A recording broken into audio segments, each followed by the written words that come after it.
El que tenga la primera formulada puede hacerla enseguida. ¿Por qué Saúl se dejó persuadir por algo que era insignificante? Porque era algo insignificante para lo que él ya tenía.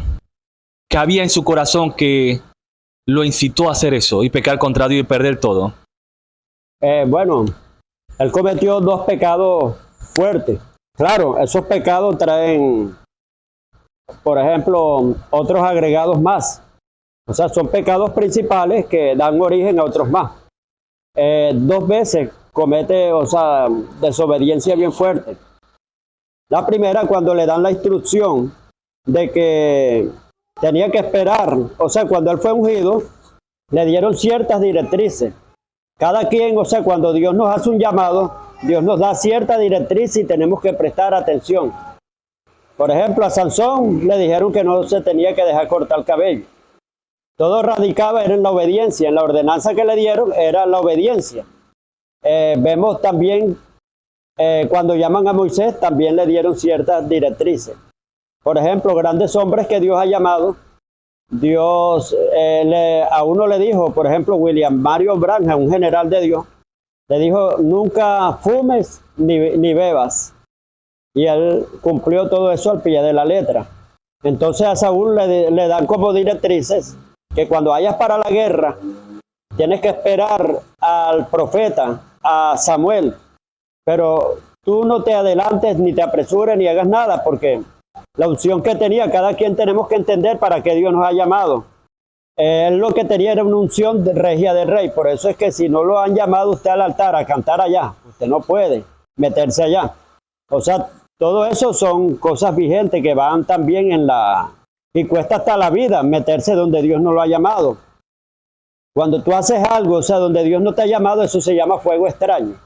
¿Qué fuego extraño? Es ministrar sin la ordenanza y dirección de Dios y sin la voluntad de Dios, sino por tu propia cuenta. Entonces, a Saúl le dijeron, o sea, que cuando fuera para la guerra, él tenía que esperar, porque cada quien tiene su función. Somos un cuerpo. El ojo no puede oír, no lo podemos obligar.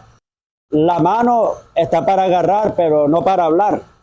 Entonces, al que le habían dado la función de que era el sacerdote, porque este hombre tenía 3 investiduras, lo que era Samuel tenía 3 funciones. Número 1, era como el juez de Israel. Ese fue el último juez que existió. Número 2, o sea, como profeta. Y número 3, como sacerdote. Él podía fungir en esas 3. Pero Saúl no, Saúl nada más era rey solamente. O sea, para la guerra como estratega militar, más nada. Igual que Usías, cuando lo llaman al rey Usías, él era un estratega militar, pero no el sacerdote. Y se quiso meter al sacerdocio, poniéndose y quemando, o sea, fue a ofrecer incienso a Dios cuando no fue llamado para eso. Entonces a Saúl le dijeron que tenía que esperar a Samuel. Y ahí él viene y desobedece. ¿Por qué? Porque quiero decirle que una de las pruebas más fuertes que existen es la de la espera, es esperar. Como la de Daniel Calvetti, que dice, una vez mi esposa y yo estábamos esperando una respuesta de Dios. Y que es la que canta, que él tiene la última palabra, ¿cómo dice? La última palabra la tiene Dios. Sí, esa la sacó, pero en base a una experiencia personal que tuvo. Porque él estaba esperando una respuesta de Dios. Yo también, o sea, tuve que esperar una respuesta de Dios bastante tiempo. Y a veces uno quiere desesperarse. A veces uno tiene sabiduría e inteligencia para hacerla por la propia cuenta de uno. Pero no es bueno. Porque Dios bendice a uno es en la voluntad de Él, no en nuestra voluntad. Todo tiene su hora, todo tiene su tiempo, todo tiene su momento. Debajo del sol, todo lo que se quiere, todo lo que se quiere tiene su hora y tiene su tiempo debajo del sol, es aquí en la tierra. Entonces vemos que Saúl se apresuró. O sea, al ver, o sea, claro, uno critica a Saúl desde aquí, pero hay que estar metido ahí también, ya es otra cosa. Hay que estar metido en los zapatos de Saúl, porque imagínense, era una guerra contra los filisteos. Los filisteos estaban armados hasta los dientes, tenían armadura por todos lados, pero los israelitas nada más tenían dos armas, una la que tenía Saúl y otra la que tenía el hijo de Saúl, Jonatán, pero el pueblo estaba desarmado. Iban así para la guerra. ¿Pero por qué? Porque estaban desarmados, porque fue una estrategia de los filisteos, que ellos eran los que tenían la herrería, todos esos negocios, y entonces trataron, o sea, de no hacerle armamento a ellos, ni venderle, ni nada, ni canjear. Entonces ellos desarmados, cuando van para la guerra, el poco de varios israelitas tuvieron miedo, empezaron a temblarle las piernas, y se iban escabullendo a lo que hacían así, que no lo veían, desertaban, se iban. Estaba quedando solo Israel, estaba quedando solo Saúl, y Saúl se desespera porque él al enfrentarse a un ejército que era enorme, o sea, que estaban como langostas, como arena, y entonces él le tocaba esperar, o sea, que viniera, y él se apresuró, él dijo, eso lo pensó, mire, ya la respuesta es esta, que él fue sabio en su propia opinión. Aquí no vale lo que tú pienses, hay cosas que Dios establece que no admiten ni pero, ni discusión, ni a mí me parece, ni yo creo. Oye, eso es lo que pasa en el pueblo de Dios, que estamos llenos de pura opinión. Y aquí ya lo que Dios estableció no lo puedes traspasar. Como dice, he entendido que Dios todo lo hizo perfecto, a ellos no se le puede añadir ni quitar. Y esto lo hace Dios para que teman los hombres delante de Dios. Y entonces él se llenó de su opinión, él dijo, antes que se me vayan voy a esforzarme, voy a oficiar como sacerdote. Ofició como sacerdote en ese momento y se presenta a Saúl en ese momento. Y le dijo, ¿qué has hecho? Locamente has obrado. El Señor hoy iba a confirmar tu ministerio, mas ahora te ha desechado para que no reines. Y se ha buscado otro que no mentirá, que es el rey David, se lo buscó.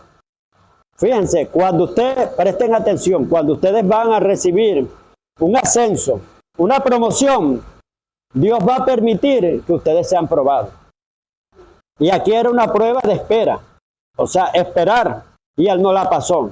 Él se independizó, o sea, cuando tú eres desobediente, tú te independizas de Dios.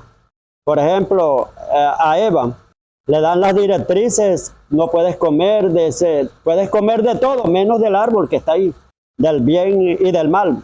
Es más, que hasta creo que podían comer hasta el árbol de la vida, porque ese no tenía prohibición. La prohibición más que todo era del árbol del bien y del mal, el que estaba en medio del huerto. Y vemos, o sea, que le dan las directrices, pero ella se independiza de su esposo, de la orden que le dio el esposo y de la orden que Dios da. Entonces, juzgó una situación de acuerdo a su propia opinión.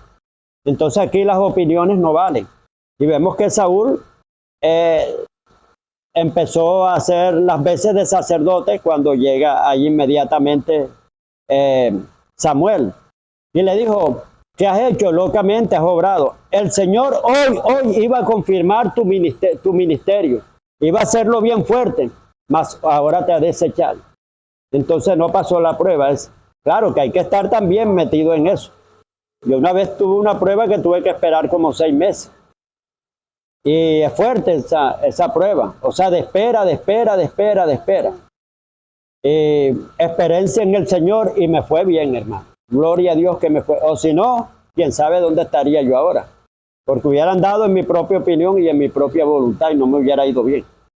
Eso fue algo, o sea, de Saúl, que a Saúl lo dañó bastante, era que estaba lleno de puras opiniones. Él juzgó una situación de acuerdo a su propio parecer y creía, o sea, que Dios lo iba a felicitar. Uy, te adelantaste, qué bueno que... Él dijo, cuando le reclama, o sea, Samuel, el profeta, él le dijo, no, me esforcé, vi que tú no llegabas al término y entonces me esforcé. Entonces lo desecharon, hermano, porque la orden era esperar, no importa lo que pasaba. Esa era una prueba como de dependencia de Dios. O sea, hay una prueba de dependencia. La espera es la que muestra la dependencia. Así es. Y ahí mismo la obediencia se perfecciona. Por ejemplo, a quien pusieron a prueba bien fuerte, Abraham, sacrifícame a tu único hijo que tienes. Y él agarró el cuchillo, hermano, y él iba en viaje, o sea, cuando él iba así, ya dale. Párate, le dijo Dios. Entonces vemos, hermano, que él lo iba a hacer, o sea, dice que fue justificado. Aunque no lo hizo, pero Dios lo contó como una obra ya hecha. Y por eso le llaman, o sea, el padre de la obediencia. Entonces, ese fue o sea, de los motivos por los cuales falló Saúl. Otro motivo por el que fue desechado. Uno fue por no esperar y el otro... Por haber matado al rey. Sí. O sea, le dan una orden porque había ya una sentencia dictada. O sea que Dios tenía guerra contra los amalecitas. ¿Por qué? Porque los amalecitas, ¿quién era? Era un pueblo cruel, malo, perverso. Que cuando estaban en el desierto, Moisés, o sea, iba a pasar por un atajo y le pidió permiso, o sea, que lo dejaran pasar. Y los amalecitas le dijeron que no. Cuando ellos iban así de espalda, que se devolvieron, enseguida los amalecitas atacan por la espalda, son traicioneros. Le atacaron la retaguardia. La retaguardia es, usted sabe que los que caminan despacio a veces son los ancianos, los niños y todo. Y las mujeres. Agarró y destrozó a las mujeres, a los ancianos y a los niños. Y entonces Dios se molestó. Cuando le hacen algo al pueblo de Dios es como si se lo hicieran a él, como le dijo Jesucristo a Pablo: Saulo, Saulo, ¿por qué me persigue? Y a Jesús no lo estaba persiguiendo. Estaba persiguiendo, era el pueblo de Dios. Entonces así también le dijo, Israel le dijo: hoy Amalek tendrá guerra contra mí, dijo Dios, porque se ha levantado contra el trono de Dios. O sea, comparó al pueblo de Dios como su trono. Dijo, porque se ha levantado contra el trono de Dios y desde hoy raeré toda la descendencia de ellos, de los amalecitas. Rey que venían tenía una orden y era destruir a los amalecitas. Y eso le tocaba a Saúl. Cuando van a la guerra contra los amalecitas, Dios le dijo: destruye a Amalek y todo lo que él tiene, el ganado, todo, no dejes nada vivo. Diferente a David. David, cuando iba a una parte, dice que David, por eso es que a David lo catalogan de sanguinario. Hasta los científicos, toda esa gente, o sea, que se mete a Discovery y todo eso. Dicen, no, este hombre era demasiado perverso. Porque donde él llegaba, él no dejaba a nadie con vida. Dice, todo lo que respiraba lo mataba, animales, todo. Era tremendo, pero era la obediencia, porque Dios le decía, no dejes nada, era la orden de exterminar todo. Es como, por ejemplo, vayan a una parte y no se apiaden de la rata, maten todas las ratas que están ahí. Si usted se apiada, hermano, esa rata le destruye la comida, a veces, que es un bebecito, pero ese bebecito se iba a convertir en malandro y era el que iba. Por ejemplo, en este tiempo, o sea, personas que han matado a millones de gente, cualquiera diría que sepa el destino, no, vamos a matarlo ahora que está, o sea, antes de que sea una plaga. O sea, si las autoridades lo saben, lo matan enseguida, hermano. Así es también, o sea, porque Dios ve las cosas con antelación de los hechos. Dios tiene un conocimiento de todo. Ya Dios se vio toda la película. Dios sabe quién es el bueno, quién es el malo. Yo anteriormente, yo decía, de verdad, yo veía a Dios como malo. Y por eso no me convertía. Vi cuando me leí cuando le dieron a tragar poco de cosas a los desobedientes. O sea, en Aarón, cuando hicieron el becerro de oro, llegó Dios y ábrale la boca y le mandó a tragar todo eso. Y yo decía, yo veía un Dios cruel, pero yo entendí que, o sea, cada época tiene su trato. Y entonces eso es lo que se llama dispensación de los tiempos, que es el trato de Dios con el hombre, donde Dios les pone ciertas condiciones a cumplir. Y hay ciertas condiciones, reglamentos y todo. Todas las épocas tienen su reglamento. Ahora en este tiempo no nos mandan a guardar el sábado, uno puede trabajar en el sábado. Pero en aquel tiempo no, lo apedreaban al que encontraban trabajando el sábado. Si no eran ordenanzas, Dios probaba al hombre en tiempos probatorios. Lo probaba de acuerdo a la voluntad de él en ese tiempo. Entonces, vemos, o sea, que Saúl no cumplió la orden. Saúl entró como Saúl. En Saúl había, ya dijimos, era lleno de su propia opinión, mucha opinión y independencia. Aparte de eso, sentimentalismo, porque se apiadó del enemigo, le perdonó la vida y otra vez sabio en su propia opinión.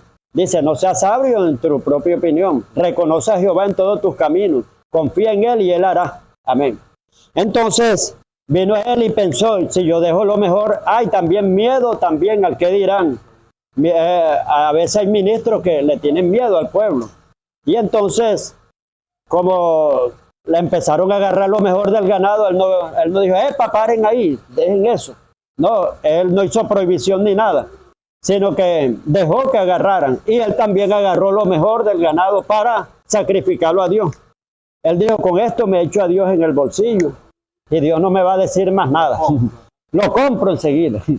Vamos a ver que ese fue es incomparable, hermano.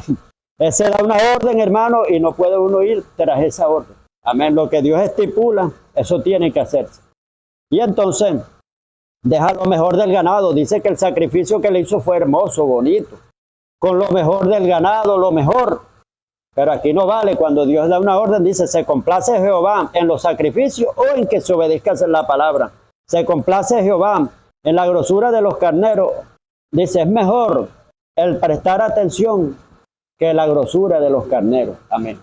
Y entonces vemos que Dios lo desecha, lo termina desechando más todavía.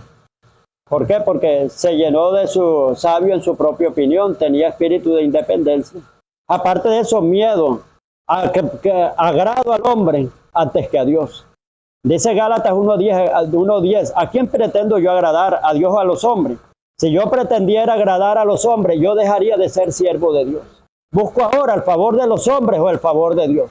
Si buscara el favor de los hombres, yo dejaría de ser siervo de Dios. Lo dice Pablo. Pablo, a quien sea, hermano, le decía que no, y le decía la verdad en su cara. Entonces, pero Saúl no, Saúl tenía como, él era una persona hipócrita, porque ya lo habían desechado. Cuando Dios lo desecha, viene él y, siéntese, hermano, viene él y le dice a Samuel, anda conmigo, hónrame delante de los hombres, para que vean que Jehová no me ha desechado. Anda conmigo. O sea, entonces, pero David no, David pecó y dijo, yo he derramado sangre inocente. Y le gritaban, ese hombre sanguinario, que no sé qué, no sé cuál. Le gritaban un poco de cosas a David.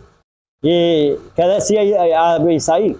Déjamelo, que yo paso y yo le corto la cabeza a ese perro muerto que te está maldiciendo. No, déjalo, decía David. Tienes razón. Quizás Jehová oiga y me aminore el castigo, decían. Entonces hay gente que peca y le da rabia porque le restregan el pecado encima. No, hermano, usted... Si uno pecó, amén, ¿usted por qué se va a defender? Amén. Claro, ya después que usted se arrepintió ya es otra cosa. Pero a veces ponemos en mal el evangelio y la persona que fue el victimario pasa a ser la víctima. O sea, empieza a decir, mira con lo que están diciendo y le agarra rabia a la gente. Más bien él debe de darle vergüenza que él está poniendo en mal el evangelio. Ese era David, el corazón de David. David decía, yo he pecado, y él aceptaba el pecado. Y no importa que se lo estuvieran diciendo, él decía, tienes razón.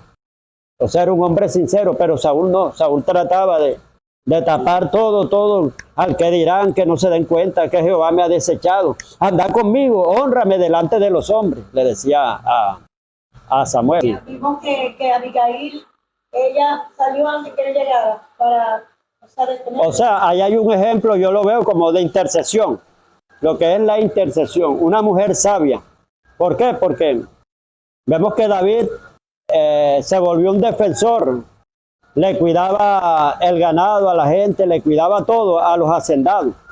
Y entonces él se portó pero muy bien con ese hombre llamado Nabal, sí, que tiene un nombre de qué, de necio, un nombre necio, sí.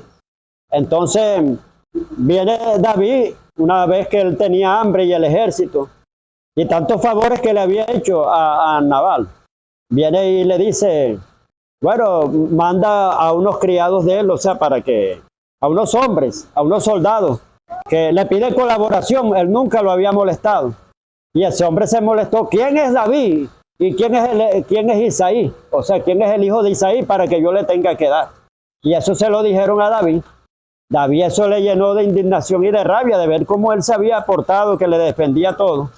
Y vino y dijo, así me añada Dios o me haga lo que sea. Pero yo voy a matar a todas, no voy a dejar ninguno vivo. Y enseguida se enteraron, allá se entera Abigail, la esposa de Nabal. Y ella vino y enseguida agarró, hizo una buena ofrenda de todo. Le llevó corderos, carneros, un poco de cosas, un regalo pero bien grande. Alistó unos hombres ahí y unas asnas y se la llevó a David. Y se lo encontró en el camino cuando ya David ya iba ya todo así, a hacer la matanza y a terminar todo. Sí, y entonces ella se le postró y todo, le hizo reverencia. Y le dijo, mi señor, yo quiero que no le prestes atención a mi esposo. Así como él tiene el nombre, así es él. O sea, todo necio y de todo. Le dijo. Entonces, mira que tú eres el ungido de Dios, un hombre de Dios. Y empezó a decirle unas palabras. Y él le dijo, vive Jehová, mujer, que si tú no te me atraviesas en el camino, allá yo hubiera matado a todos y no hubiera dejado ninguno vivo. Entonces, ¿qué hizo esa mujer ahí? Una intercesión. Eso es intercedió, hermano, evitó una matanza. Vemos que ahí se le ocurrió, le puso una conchita de mango ayer. Eso no parece malo, censar al pueblo. O sea, ¿por qué? Porque uno tiene que saber con cuánta gente cuenta, organizar, ser organizado. Eso parece como planificación y de todo. Pero hay que entender cosas, o sea, que tú puedes pecar contra Dios sin saberlo. Y Dios no dará por inocente al culpable. Vemos que David, Dios le hace una promesa que le iba a dar la servida de todos sus enemigos. David era un hombre insistente, se me olvidó decirlo. Él decía, perseguí a mis enemigos y no regresé hasta acabarlo. O sea, no era de los que se devolví y me cansé y ya lo dejé escapar. Dice, perseguí a mis enemigos y no regresé hasta... Los herí de modo hasta que no se levantasen más. O sea, hasta verlos muertos, o sea, totalmente. Y los molí como polvo delante del viento y los eché fuera como lodo en las calles. Era un hombre tremendo, David. Entonces, Dios le estaba dando la victoria en todos lados. David fue el que consolidó todo el reino de Israel. O sea, ¿por qué? Porque había una promesa dada a Moisés. Le dijo, te daré, o sea, la tierra, o sea, de Canaán, todas esas tierras, los filisteos, los jabeos, todos esos, los que estaban ahí. Habían cantidades, o sea, de pueblos ahí. Y cada quien iba haciendo su parte. Por ejemplo, Moisés conquista la región transjordánica. ¿Qué quiere decir? O sea, que había una franja llamada, la separaba era el río Jordán, para entrar a la tierra prometida. Pero Moisés nunca entró a la tierra prometida. Moisés, todas las victorias que tuvo y las guerras fue antes del Jordán. Eso se llama la región transjordánica, antes. Y ahí él peleó con los moabitas, edomitas, los venció. Vemos que él le dejó el camino preparado. Él hizo su parte, aunque no entró allá. Después Josué vence a 31 reyes. Conquistó 31 territorios, pero todavía faltaba tierra por conquistar. Luego llega el periodo de los jueces y de los demás. Llega Saúl, conquistó algunos territorios, pero no todos. Pero cuando llega David, David se consolidó todos los territorios, todos los que faltaban. O sea, se volvió inmensamente poderoso. Dios le estaba dando la victoria. Dios le dijo, siéntate a mi derecha hasta que ponga a todos tus enemigos al estrado de mis pies. Dios le dio esa promesa. Recuerden que cuando él se encuentra y tiene listo para matar que estaba haciendo una necesidad, a Saúl, llega a la cueva de Adulán. Y ahí lo tiene listo pero no lo que le cortó fue el manto, un pedacito. Y Abisaí le recuerda, mi señor, recuerda la promesa que te hizo Dios, que él te iba a dar, iba a poner a todos los enemigos al estrado de tus pies, te iba a dar a servir, ahí lo tienen. Y si tú no lo matas, déjamelo a mí. Esos hombres eran expertos como matando gallinas. Decía, yo le doy algo, o sea, le corto la cabeza y no va a ser ni pío, no va ni gritar ni nada. Entonces esos hombres sabían cómo matar, eran expertos matando. Pero lo que me refiero ahí fue que le recordó, o sea, la promesa que Dios le había hecho, dale a todos los enemigos. Y entonces vemos que David, por medio de esa promesa, David no tenía que apoyarse en fuerza humana, sino en la palabra divina. Entonces, a veces uno se apoya en fuerza humana. Tengo aquí esto, Y también, ay, no ha venido fulano, él sí le pone vida a esto. Y por eso es que estamos fracasados, porque descansamos en el hombre. Ojalá estuviera fulano de tal aquí, no, estuviera el Espíritu Santo aquí, hermano, que hace la diferencia. Nos apoyamos siempre en fuerza humana y nos hacemos malditos. Maldito el hombre que confía en el hombre y pone carne por su brazo, se apoya, pone su confianza en una carne humana, en una carne endeble. Entonces, nosotros tenemos que apoyarnos, es el Dios. A veces una madre se apoya en uno, un hijo, una hija, en el esposo, ¿no? Usted tiene que, hermano, apoyarse en Dios, siempre. Y David comete ese pecado. Satanás vino y le envió un dardo, un pensamiento. A veces también, cuídense mujeres que tienen esposo. De pronto un vecino a veces el enemigo trabaja con sueño, trabaja con visión. Y le pone algo hacia el vecino. Y se vuelve un pensamiento, yo se lo he explicado a ustedes esa estrategia, un pensamiento dominante, dominante, dominante, dominante. Ese pensamiento dominante produce una sustancia. Esa sustancia produce una esencia y esa esencia produce un producto. Amén. Esa es una cadena. Y Satanás sabe cómo manejar los pensamientos. Él es un psicólogo tremendo. Nos llevan, por eso es que está bien el dicho, que más vale el diablo por viejo que por diablo. Porque él nos conoce todo psicológicamente, sabe, sin oírnos hablar ni pensar, él sabe si tú agarraste el pensamiento, te ve la actitud, cómo la recibiste. Entonces le arrojó un dardo sobre David, de que censara al pueblo, y eso se ve bueno. Y David, o sea, le dice, lo indujo, o sea, una inducción, pero lo indujo a algo absurdo. Amén. Así el enemigo te hace pecar muchas veces porque te va a inducir no a cosas buenas, sino malas. Algo absurdo, absurdo, absurdo, absurdo. Como dice, vio la mujer, o sea, cuando Satanás empieza con el fuego de palabras, le hizo que viera la fruta. Y dice, vio la mujer que era un árbol codicioso, agradable a los ojos, o sea, que lo deseara. Y se quedó pegada ahí en ese pensamiento. Se le olvidó la orden del esposo, se le olvidó la orden de Dios, de todo. O sea, quedó pegada en una seducción, una tentación, que la indujo a algo bien fuerte, un deseo fuerte, demasiado fuerte. Entonces a veces se mete en pensamiento acá. Y él tenía ese fuerte deseo de censar al pueblo. Y le llama al general, a Joab, y le dijo, cénseme al pueblo, a toda Israel. Y todavía Joab, Dios habla a través de las piedras, le dijo, pero mi señor, ¿cómo vas a censar al pueblo? Si Jehová no tienes necesidad. Jehová te está dando la victoria, entonces, que me cense el pueblo. Pero mi señor, vaya, y vino y lo obligó, dice, más pudo la orden apremiante del rey que lo que le estaba diciendo Joab. No pudo hacerlo entrar en razón. Él censa al pueblo, cuando censa al pueblo, Dios viene y le dice, le manda 3 géneros de castigo. O sea, viene juicio sobre él por caer en la orden de Satanás. Entonces le dijo, ¿qué quieres? Le habló 3 años, o sea, de persecución, de espada. Perdiendo con los enemigos. No, aunque ahí está, mírelo ahí, era algo fuerte, hermano, lo que le pidió. Y nada más le dio 3 días de peste, o hambre o caer en las manos de Dios. Sí. Caer en la mano de Dios era la peste, la enfermedad. Él dijo, mejor caigo en la espada de Dios. Porque sé que Dios tiene misericordia, pero los hombres no van a tener misericordia de mí. Léalo ahí, hermana, todo, para entenderlo.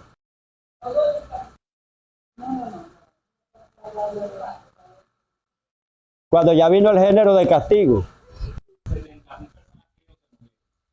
Sí, murieron. Mire, cuando la cabeza se equivoca, mire lo que es cuando un mandatario se equivoca. Cuando la cabeza es mala, el cuerpo sufre las consecuencias.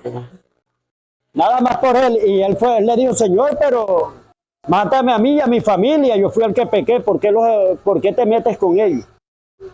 Es tremendo, hermano. Así también es el intercesor. Señor, perdónalo, Señor. No sabe lo que hacen. Entonces uno empieza a pedir y vamos a ver que Dios accede. Ahí David representa a Dios. Y Dios, o sea, accedió, David accedió y no hizo tal matanza ni nada. Entonces, hermano, le quedó la respuesta bien. Voy a explicar algo. Hay cosas que provienen de uno y otras de las tinieblas. En el caso de David está claro el ejemplo, que dice, eso está, creo que está en Primera de Crónicas o Segunda de Crónicas 21, donde dice, en aquel tiempo se levantó Satanás, adversario de Israel, incitó a David para que censara al pueblo. Dice que lo incitó. ¿Eso cómo se llama? Una estrategia satánica. Búsquelo ahí, hermana. ¿Eso está en dónde? Voy a explicar. La Biblia habla de los dardos de fuego del maligno. Eso se llama inducción a lo absurdo. O sea, que te inducen un pensamiento insistente. Sí, que bajan como un paracaídas. Tú ni siquiera estás pensando cuando, tengo ganas de censar. 21, sí, pero primera o segunda. Bueno, y sigue ahí, cuando él le dice a Dios, Señor, pero si yo fui el que pequé, ¿por qué?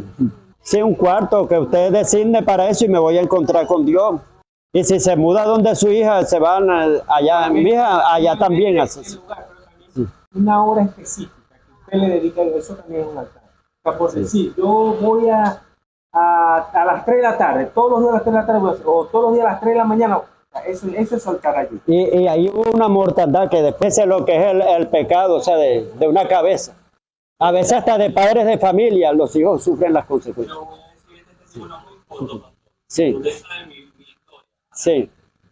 Yo pequé contra Dios y mi familia fue en Miami, fui devuelto y separado de mi familia, y ahorita mi familia, por haber pecado contra Dios, está pagando las consecuencias de mi pecado. Y David y lo estoy diciendo, sí, David también, su propio hijo se le levantó contra él. Absalón, todo. Y lo estoy diciendo que para aquel que está ahorita sentado en esta silla, y una vez que salga de esa puerta y peca, yo creo que es lo peor que puede hacer en su vida, porque yo lo estoy viviendo en carne propia. Mi familia está entregada ahorita en una situación deplorable, pero porque la cabeza del hogar, que soy yo, pecó contra Dios con conocimiento. Porque yo creo, pastor, que aquellas personas que pecan sin conocimiento, Dios tiene misericordia. Pero pecar con conocimiento, Dios me dijo, más vale no haberme conocido. Pero David pecó con conocimiento. Claro que sí. Dios no despreciará un corazón contrito. Claro, le vinieron las consecuencias. Le dijo, tu pecado ha sido perdonado, pero las consecuencias las tienes que pagar. Wow, son inevitables. Sí. Y ahorita usted dijo algo tremendísimo. Yo estoy esperando que Dios tenga piedad, porque al menos me dio la esperanza de seguir vivo. Mientras hay vida y esperanza, ¿no? Pero ahí tiene la solución te la van a decir ahí. Deja que ella siga leyendo. Dijo David a Dios, no soy yo el que hizo contar el pueblo. Yo mismo soy el que pequé, y ciertamente he hecho mal. Pero estas ovejas, ¿qué han hecho? Jehová Dios mío, sea ahora tu mano contra mí, y contra la casa de mi padre, y no venga la peste sobre tu pueblo. Y el ángel de Jehová ordenó a Gad que dijese a David que subiese y construyese un altar a Jehová en la era de Ornán Jebuseo. Tienes que hacer, un altar, pero en la presencia de Dios, una intimidad con Dios, volvete en amistad con Dios y por ello te vendrá bien. Y Dios no despreciará un corazón contrito y humillado. Mire, todas las cosas, cuando había pandemia y todo se solucionaban en el altar. Cuando cayó una plaga y estaba matando a todo, una mortandad, que los que se le levantaron a Moisés. Moisés llamó a Aarón, vamos al altar, y se postraron y la peste se calmó. Y ahí también, cuando ellos construyen el altar ahí, que ahí David compra una era a Arnón, y viene y le dijo, el hombre le dijo, no, yo te regalo las ovejas, te regalo las tierras, y él, no daré a Jehová ofrenda que no me cueste, dame el precio señalado y yo la compraré. Fue cuando construyó ahí un altar, y dice, cesó la peste enseguida, la mortandad cesó enseguida. Entonces, y todo se solucionaba anteriormente, todo y todavía. Es en el altar. O sea, en el altar te vas y te reconcilias con Dios, Dios ahí te perdona y todo. Tengo una vida de altar. Y Abraham, ¿por qué prosperaba? Búsquenlo ahí. Porque Abraham, donde se mudaba, él lo anduvo como errante. Lo primero que él hacía era construir un altar. Él era el hombre de los altares. Se mudaba de ahí, enseguida levantaba otro altar. Y otro altar. Y fue uno de los hombres más millonarios. Entonces, todo se soluciona, hasta la enfermedad. Todo problema ahí en el altar. Viene David y le dice, cuando ve que están muriendo toda la gente, la mortandad que hubo ahí. Viene y él habla con Dios. ¿Qué dice, hermano? O sea que te va a guiar por veredas de paz. No desespero ni... Yo hay veces que yo mismo me digo, hermano, hermano, ¿cómo es que se llama? Hermano Junior, esto le sirve a usted de experiencia. Cuando yo me veo acelerado, yo mismo me hablo. Yo digo, Carlos, agarra mínimo. Estás siendo influenciado y tú no eres así. Entonces, yo mismo me freno, hermano. Y deduzco, David no detectó de dónde venía ese pensamiento. La fuente, no la detectó. Entonces hay que detectar la fuente de dónde viene. Cuando tú estás acelerado, no es bueno hacer las cosas. Bueno, hoy voy a buscar la respuesta. Sí. Aquí es la respuesta. Yo voy acelerado. O sea, quiero presionar algo que yo estaba manejando a su antojo. Quiero que vengan ya de Estados Unidos y eso no es así. Tengo que Esperar el proceso obligado. Así es. Sea 1 año, 2 años. Es más, es mucho lo que le estoy pidiendo a Dios. Disculpa, y si viene ahora que tú mismo lo jalas, eso te va a perjudicar. Exactamente. Wow, pastor, usted está lleno de sabiduría. Si ella viene ahorita, destruya mi vida espiritual Así ahorita. es, no está preparada, ella no está preparada ella, ni tú tampoco. Dios sabe cuándo es el tiempo y cuándo es la hora. Exactamente. Y Dios la va a poner en el proceso y la va a moldear a su imagen y semejanza. Como alguien, hermano, que yo trabajaba en la bomba y él estaba separado de su mujer. Es un privilegio. Y yo venía y le preguntaba, hermano, ¿cómo está su esposa? Ella está en manos de Dios. Dios la está moldeando a su imagen y semejanza. La está preparando para dármela. Sí.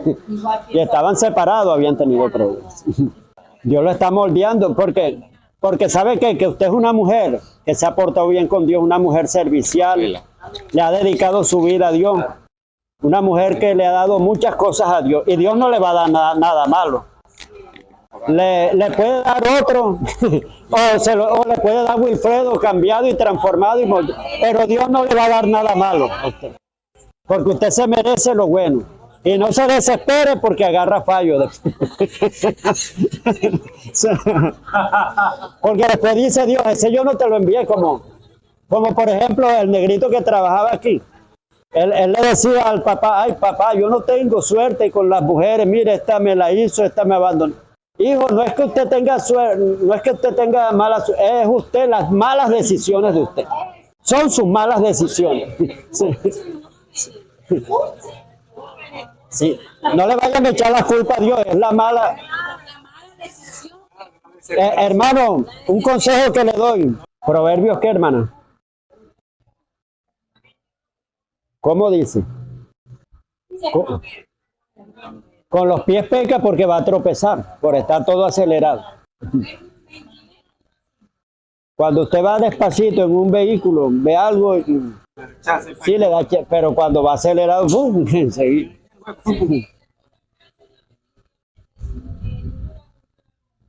Sí, así. Sí. Salmo 40, y déselo al varón. Hermano, esa palabra es para usted y agárrela, el Salmo 40. Pacientemente esperé a Jehová. Y mi clamor, ya no va a cantar quejabanza, sino alabanza. Un cántico de victoria, un cántico nuevo, amén.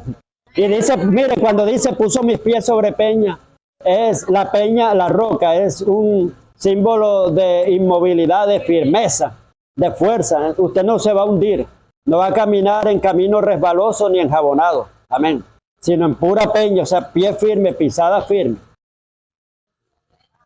O sea, quédate quieto que Dios está orando. Amén. Porque a veces uno desbarata el trabajo que Dios está haciendo. En vez, o sea, de ayudar, lo que hace es desbaratar. Bueno, vamos a la última pregunta. Pastor, Génesis dice que Dios no, o sea, se arrepintió de haber hecho el hombre, ¿verdad? Pero en Número dice que él no es hijo de hombre para arrepentirse. Él no es hombre para mentir, ni hijo de hombre para... Entonces digo yo, o sea, ahí se está contradiciendo, no Dios, obviamente, sino la... Ajá. Entonces yo digo, tantas versiones que salen, O sea, a veces como que confunden a las Sí. personas. Sí, así es. Como dice Elí Zambrano, un predicador, que lo más sensato y lo mejor es tomar agua de la fuente, de ahí mismo, porque está clarita, pero cuando tú la tomas a 1 kilómetro, ya ha pasado por ahí y se pone turbia por donde va pasando.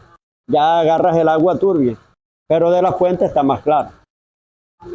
Sí, eso a veces tiene su contexto y todo, ¿sabes? Y hay versículos también que le han anexado, le han inventado, como por ejemplo uno, ya le voy a explicar. En Mateo, creo que 19:9, habla, aquel que deja a su mujer y le pide carta de divorcio, se casa con otra porque la otra le gustó bastante. Dice, salvo por fornicación. Dice, el que se case con la repudiada adultera. Entonces, vemos que por ese no es el versículo, sino un párrafo que le han anexado, una frase. Por una frase, hermano, han dejado a varias personas sin casarse, o sea, sin rehacer su vida. Es bueno, o sea, vamos a buscarlo ahí. 19:9. Sí, Y yo os digo que óiganlo. cualquiera que repudie a su mujer, salvo por causa de fornicación, y se casa con otra, adultera. Y el que se casa con la repudiada, adultera. O sea, ese texto es inventado, no aparece. Dice, el que se casa con la repudiada, adultera, ese no aparece. Porque vamos a poner que alguien llegue a tu casa. Muy bien, pastor. Sí. Mi esposo me dejó, se fue con otra. Sí, Si alguien se casa conmigo, es un... está bien porque usted no rompió el pacto. Exacto, según lo que dice esto sí, pero eso está mal. Según lo que dice, sí, Eso está mal. sí, sí, sí, según lo que dice. Y por ese texto, hermano, eso le... Sí. Sí, hay muchas cosas que Es más, que busquen el original y no aparece. O sea, si usted busca en el original, no aparece. Sí, hay varias más cercanas.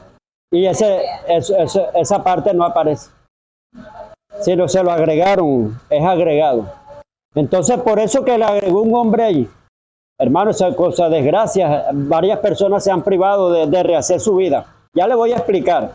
Es como que alguien llegue a unos malandros, una banda armada llegue a una casa y venga y dejen malherido a todo y le roben todo. Entonces agarren a los malandros y a los dueños de la casa que lo dejaron malherido y le pongan la misma sentencia y la misma condena. ¿Usted cree que eso es justo? O sea, entonces aquí le están poniendo la sentencia también al mismo que a la víctima. O sea, y no, eso no aparece si lo está anexado. Si está de más, y por eso que está de más. Sino que últimamente también se ha llegado a un libertinaje. Se está cumpliendo la señal del profeta Jonás. O sea que le pidieron a Jesús una señal, le dijo, no le será dada sino la señal del profeta Jonás.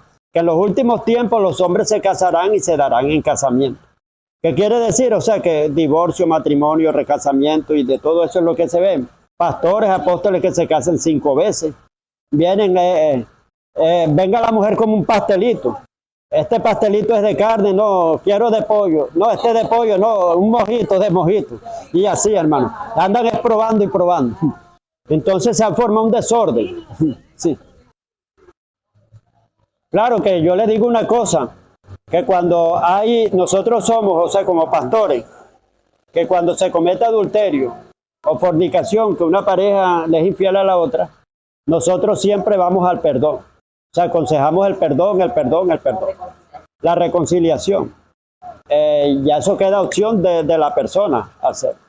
Pero aconsejamos siempre a perdonar. Y si le da una oportunidad y esa persona vive reincidiendo, entonces bueno, ahí sí o sea, ya tiene que cortar. Yo de verdad que nunca he ahondado ahí. Hay cosas, o sea, que yo le meto la lupa, el lente, pero ahí sí, te soy sincero, nunca me meto. no se arrepiente. Al principio él no se arrepintió más. Después de eso que él dijo eso, no se arrepintió más. ¿Sí me estoy explicando? O sea, de ahí en adelante él no se arrepintió más. Antes de eso él se había arrepentido, antes de haber dicho eso. Pero ya después que él lo dice. O sea, pasaron más años. Exacto, ya después que él dice algo, él ya no lo hace más. Es como cuando tú estás contando una historia, el que te está escuchando tiene que hacer algo cronológico. Decir, pero eso te pasó ahora o te pasó después. Entonces ahí, para ordenar los hechos, o sea, porque a veces se habla y no se tienen ordenados los hechos. Entonces a veces hacen algo cronológico así. Sí. En Génesis dijo algo, pero lo dice después. O sea, lo puedo decir algo ahorita, pero después digo, no vuelvo a decir más esto. No vuelvo a decir más esto. Hermano.